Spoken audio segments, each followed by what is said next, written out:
Live from WRAL News Headquarters in Raleigh, your number one source for local news. WRAL News, coverage you can count on. We have a frost advisory and a freeze warning across our area this morning, but I'll show you why it will be a lot colder tomorrow morning. We're following breaking news in Raleigh after a deadly crash closed down a road for hours. Brett Neese was at that scene in the WRAL Breaking News Tracker. Some terrifying moments for trick-or-treaters in Raleigh after a man pointed a gun at them. What we know about this incident ahead of his first court appearance today. And about 150 groups were planning to participate in the North Carolina Veterans Parade here on Fayetteville Street. But instead, that parade will not happen on Saturday. Just ahead, I'll explain what led organizers to this decision. It is 6 o'clock. A lot to tell you about on this first day of November, and it's feeling very wintry out there. I'm Renee Chu. I'm Jeff Hogan. Yeah, thanks for making us part of your day here. And November 1st, a frost advisory in place. Hope you had a great Halloween. Here we go into some colder temperatures. Elizabeth Gardner in the WRAL Severe Weather Center. And this is right about the average time that we do start to see our first frost and freezes across our area. So we're right on target here. It may not feel like it because it was so warm to start this week and last weekend, temperatures in the 80s. But this is where we should be. Our temperatures right now, 36 in Roxborough. Everybody else is looking at low to mid 40s right now. The temperatures are not dropping very fast. So it may be that we don't see widespread freezing temperatures, especially in our southeastern counties. We'll see our temperatures continuing to fall until around 8 o'clock. So we have a couple more hours, but I'd be surprised if we see widespread freezing temperatures. Now, tomorrow morning, we've got a much better shot at it. It is colder than yesterday, though, definitely. Temperatures around 10 to 15 degrees colder. There may be a few spots where you need to do a little scraping of your windshield, especially up near the Virginia line. We'll take a live look at Fitton and Cary. They've got their skating rink all ready to go, opening on Sunday. Sunday's actually going to be a pretty warm day, 43 degrees as our current temperature. And of course, we have the tower lit in blue for clear skies. All the clouds and the showers that we saw yesterday have moved out. It's going to be breezy starting around lunchtime or so. We're going to see winds gusting up to 25 miles per hour. It's going to make it feel even cooler. Definitely a chilly feel to the afternoon with a high of 51, but we will see sunny skies. I'll show you how many mornings will likely have lows in the 30s coming up, Brian. Elizabeth, brand new at 6:02. We're getting a look at that crash now on the west side of Raleigh on 40 eastbound. This is the live camera out at the Trinity Road Bridge and on 40 eastbound heading away from Wade Avenue back toward 54 or Chapel Hill Road. You can see those flashing lights there in the median. So we're not seeing any big backups at this point. Just a reminder about North Carolina's move over law. When you see those flashing lights on the side of the road, you do need to move over at least one lane to give them some room to work there. That's on the west side of Raleigh. Also on the northeast side of Raleigh, we still have that crash reported on Ligon Mill Road at River Ridge Road. Another update coming up in about 10 minutes. Brian, thanks. And as you heard Elizabeth talk about it just a few minutes ago, you'll notice a big change in the temperature when you head out the door today compared to the last few mornings. WRAL's Kelsey Coffey joins us live from Fletcher Park in Raleigh with how to prepare for this cold weather. Kelsey, good morning. Renee, good morning. It's definitely chilly out here this morning here at Fletcher Park, and I have my WRAL weather app with me so you can see that right now it is 43 degrees here at Fletcher Park. So we've been holding steady at 43 for the past couple of hours. We caught up with the folks at Logan's Garden Shop to talk about what you should do with your plants as we're experiencing a cold snap like this, and they say make sure that you water them. Whether it's a shrub or a flower or a tree, if we've got a cold snap coming, it's going to love a good drink right before that frost sets in. And here's another tip for you. Any plant that you have that's in full bloom, make sure that you put them away in your garage or a covered porch because this cold weather could damage your plants. So be sure to keep up with our WRAL weather app for updates as we continue to be in this freeze warning that's now in effect. Kelsey Coffey, WRAL News, live in Raleigh. We also have breaking news from overnight in Raleigh. A person is dead after a crash on Hammond Road. It happened around 11:30 last night. Brett Neese was there in the WRAL Breaking News Tracker as police worked the scene. This is Hammond Road here behind me. All the police lights gone. And as of 4:30 a.m., both directions in and out of downtown Raleigh are back open. Take a look. This is video from the WRAL Breaking News Tracker of the car being towed away from this crash scene. It all happened around 11:30 last night when this car somehow went off the side of the road and you can see there is plenty of damage on the right side. Sadly, one person was ejected from this car, and that person died here at the scene. 2 other people were in that car. They were taken to the hospital, according to police. They have serious injuries. I'm working to get an update on them at this point.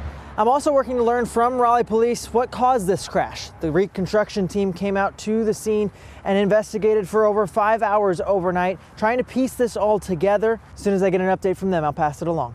In Raleigh, Brett Neese, WRAL News. A man accused of pointing a gun at trick-or-treaters in Raleigh's Headingham neighborhood will be in court today.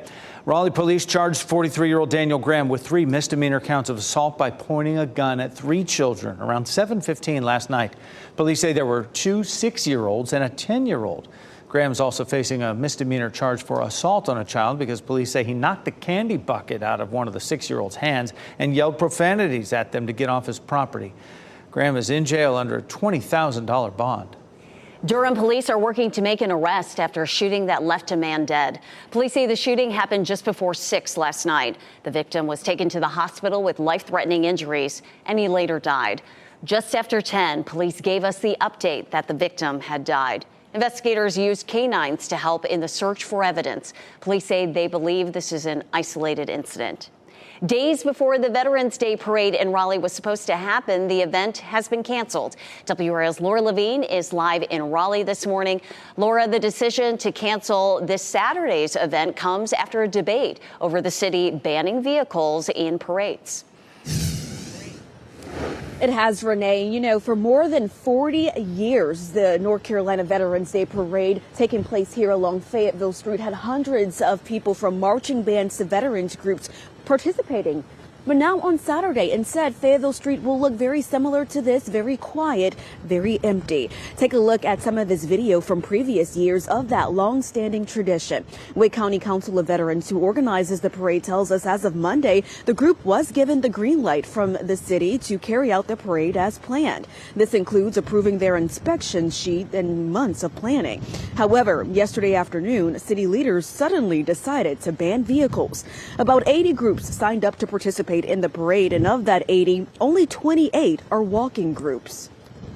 Our members are senior citizens. If you look at the makeup of the VFW, the American Legion, Vietnam Veterans of America, we're getting old. We can't walk up Fayetteville Street anymore with that wind tunnel coming right down the middle of it. And it's just hard for a lot of our people, to get out and walk, and that's why the vehicles are so important. And Richard Pearson there, he says that it is very important to mention that the ceremony will still go on as planned at 11 a.m. That's going to take place at the north side of the Capitol building. Laura Levine, WRAL News, live in Raleigh. You can celebrate veterans on Saturday with a parade in Fayetteville. WRAL's Gilbert Bays is emceeing that event. We'll live stream it on WRAL.com and on the WRAL News app. WRAL is a proud community partner. Now to the war in Israel. A Hamas-run hospital says hundreds are dead and many more are hurt after an Israeli airstrike at a Palestinian refugee camp. NBC News has not independently confirmed those numbers. New this morning, foreign passport holders are using the crucial Rafah border crossing to get from Gaza into Egypt. That crossing has been only open to humanitarian aid for trucks since the war started. And in the last 10 days, more than 200 aid trucks have passed through that crossing. The UN says it's not nearly enough, though. Nearly 1,000 Americans are trapped inside Gaza. That's according to U.S. officials.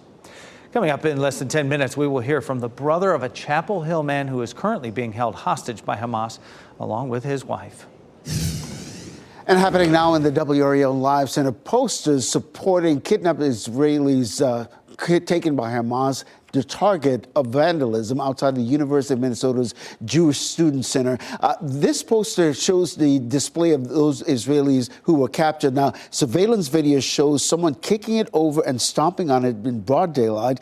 And over the weekend, the display was kicked over and damaged again by a group of young men.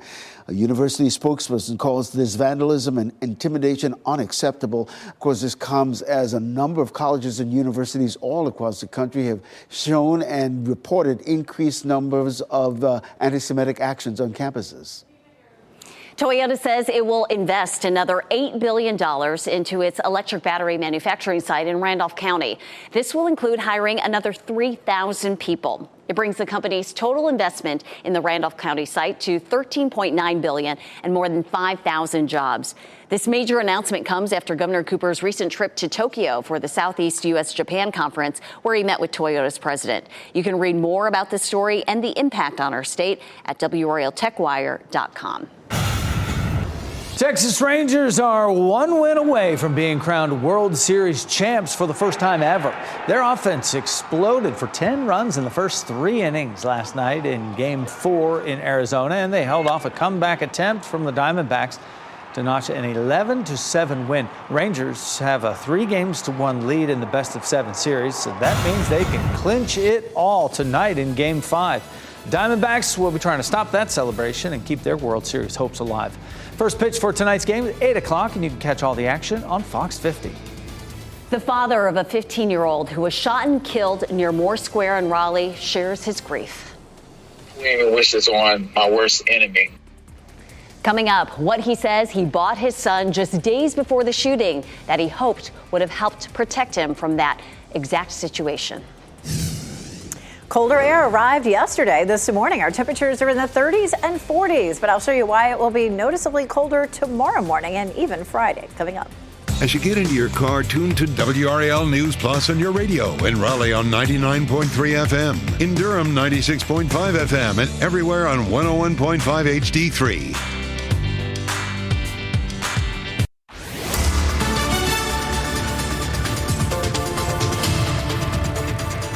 6:13, it's a chilly start out there this morning. Our temperatures are in the mid-30s to mid-40s as you're stepping out the door. Our temperatures as you're walking the dogs, but going to be chilly enough that you're going to be happy to have a jacket. And it won't be just this morning. We'll see cold temperatures again tomorrow morning and Friday morning before we climb back up to normal. And normal lows, morning temperatures are in the mid-40s this time of year. So it's supposed to be fairly chilly.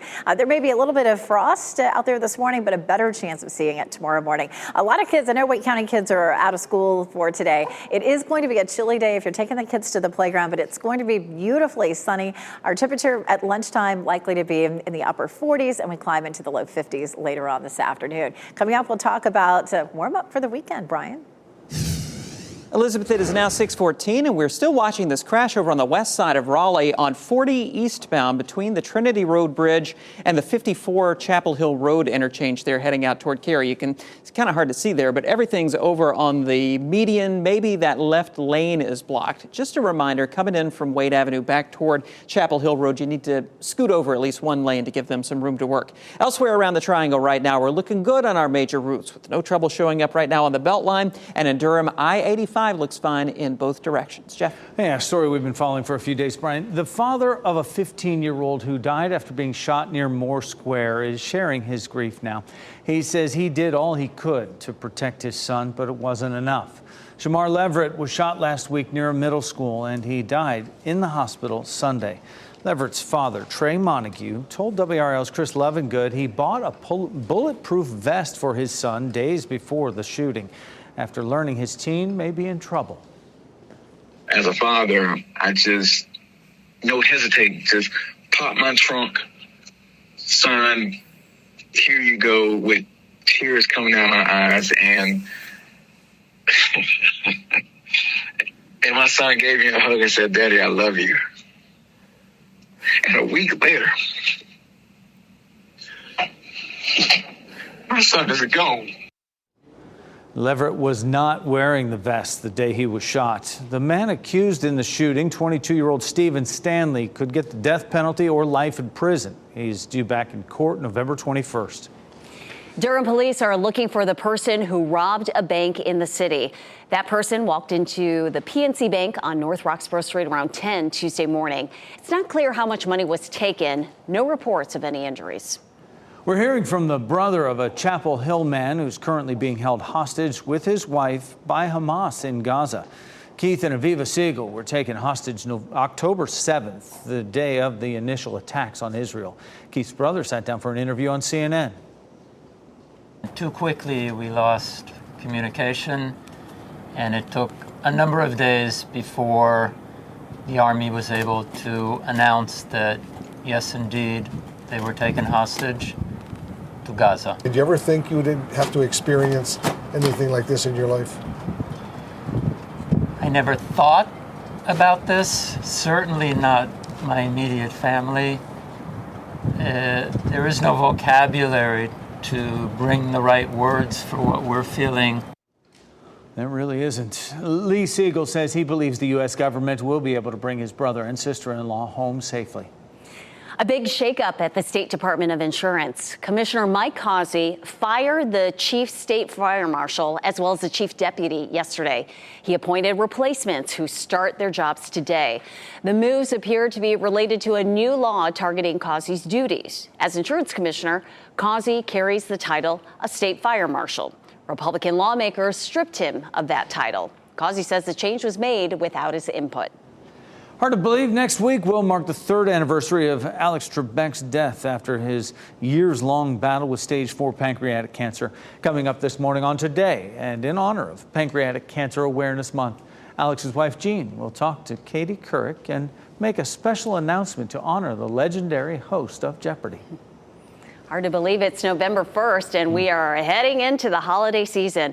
Hope you all had a wonderful Halloween. Certainly the temperatures felt very festive and it was nice that the rain cleared out at just the right time, Elizabeth. Oh, so thankful. I've been watching the models, for days ahead of Halloween, and it kept looking like, the timing of this is not going to be great, and it was so nice to see it move out a little bit faster. Speaking of moving faster, we aren't seeing the cloud. We didn't see the clouds move out quite as quickly this morning, so our temperatures have been a bit warmer than anticipated. But tomorrow we should see very chilly temperatures. Apex right now looking quiet. Goldsboro, there's Fayetteville in front of our newsroom, and Chapel Hill, courtesy of Top of the Hill restaurant, where a lot of folks enjoyed walking up and down the street last night. A cold start this morning. We're going to see a cold start for the next couple of mornings with some frost and freeze alerts, not just this morning, but tomorrow in particular. Chilly afternoon to 50s for today. A warmer weekend with highs back into the 70s. So this is going to be a quick little cold snap this morning. We have a frost advisory and a freeze warning in place, but we may not see widespread freezing temperatures. We take a look at temperatures right now. It's 45 in Fayetteville, 43 Raleigh, 42 Rocky Mount and Goldsboro, 36 in Roxborough. Temperatures haven't budged a whole lot this morning, and so again, we may not make it all the way down into the 30s everywhere. Some gusts this afternoon to 25 miles per hour. That's going to help to push more of that chilly air in, that wind coming right out of the northwest. So it may feel a little colder than it actually is. As a matter of fact, at lunchtime, 47 could feel like 37, and at 2 o'clock, 50 could feel like 42. So we definitely have a chilly day in store. Because it will be sunny, that also helps to make it feel a little bit warmer. Cold morning tomorrow, likely to be 25 in Roxborough, 29 in Rocky Mount, 31 in Fayetteville, and 28 in Southern Pines. That's tomorrow morning. And Friday morning, likely to be chilly also, with temperatures in the upper 20s to low and mid 30s. So cold air coming our way for the next several mornings. By Sunday and Monday, we warm back up to normal. Our normal overnight low is 45. So right now we have a freeze warning in effect for tomorrow morning in our north and western counties. But because temperatures may not drop down to freezing this morning in our eastern counties, I wouldn't be surprised if the Weather Service adds that for tomorrow too. Here's what November typically looks like, kicking off this month of change weather-wise. Our normal high is 68 at the beginning of the month, but by the end of the month, 58 is our normal high. And of course, the end of the month signals the end of the hurricane season as well. But we do still have some activity often in November. 60% chance that this system develops. It's headed for Central America and possibly Mexico, possibly as a tropical storm. So we'll keep our eye on that one. For us, we're going to see some chilly temperatures the next few days. And then we start our warm up on Friday at 65 degrees. And then we're in the 70s over the weekend. We do push our clocks back on Saturday, and that's a big debate too. Brian, do you like standard time? Do you like daylight time? On our schedule, I definitely support standard time. Yeah. I'm a daylight time person. I like the sun in the afternoon. and we still get along. We do. That's the beauty of it. 6:21 right now as we take a look at traffic. We are watching that crash out on 40 eastbound between Trinity Road and the Chapel Hill Road interchange. You can see those flashing lights there in the median. Just a reminder, with North Carolina's move over law, you do need to scoot over one lane to give them some room to work. Thankfully, right now, we're not seeing any delays there on the west side of Raleigh. Taking a look at those live sensors, it's a smooth ride from Wade Avenue all the way down toward toward Carytown Boulevard. Around the rest of the triangle, still looking fine on our major routes. No trouble showing up right now in Durham or Chapel Hill. And that ride out of Johnston County on 40 westbound through Garner, seeing no delays between 42 and 440. Brian, thanks. All right, hear this. Calling all New Kids on the Block fans coming up in What's Trending. When you'll be able to see them perform right here in Raleigh. Oh, they still got the right stuff. And here's a look at the winning lottery numbers. We'll be right back with What's Trending.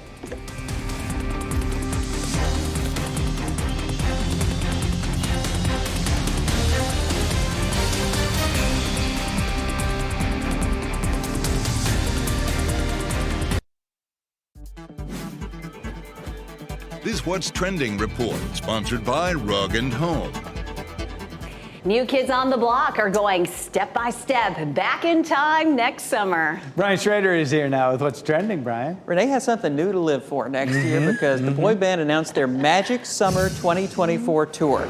This is a nod to their second ever tour back in 1990. And this time they are bringing special guests Paula Abdul and DJ Jazzy Jeff. It's going to run 3 months starting June 14th in Ohio. They're going to be here in Raleigh at Walnut Creek July 28th, and the pre-sale for tickets starts this morning at 10. Y'all, their Magic Summer tour in 1990, that was my first ever concert. So picture tween Renee, braces, glasses, permed hair, the poofy bangs, geeking out at the Palace of Auburn Hills in Michigan. It was wonderful.